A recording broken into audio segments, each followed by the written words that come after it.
Lamaane kastoo wada nool isla markaana farxad wadaaga waxa ugu weyn oo ay fishaan ama ay hamiyaan waa helidda awlaad.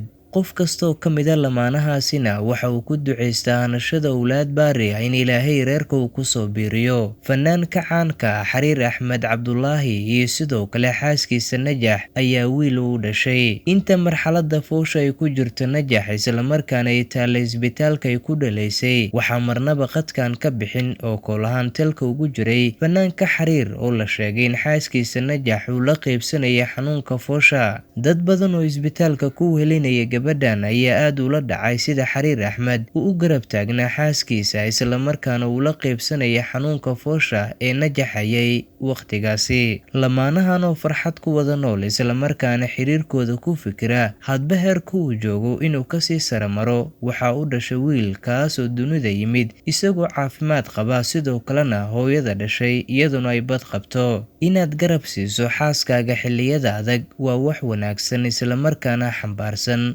qiimo badan. Dad badan ayaa leh Xariir waa qof qalbi wanaagsan, inkastoo dumar badan ay ku dhaleeceeyaan inuu yahay fanaan laba xaasla, laakiinse dumar badan oo isaga taageersan ayaa yidhi afarta ayaa Alla u baneeyay. Xariir isagoo daqiiqad u soo wacaya xaaskiisa xilliga ay foosha ay haysay, mararka qaarna taleefanka ay ka qabanayeen dad xilligaas Najax la joogay, waxa uu qof kastoo taleefanka ka qabto uu ku lahaa miyay dhashay, maxaa ku soo kordhay xaalkeeda, bal ha jarina taleefanka ilaa ay ka dhasho. Laakiinse waqti kadib Xariir ayaa helay fariin ahayd xaaskaaga waxay ku dhashay wiil, taasoo isaga dareensiisay farxad badan. Hambalyo ayaanu leenahay fanaan Xariir iyo sidoo kale xaaskiisa Najax ubadka ifka ugu soo biiray.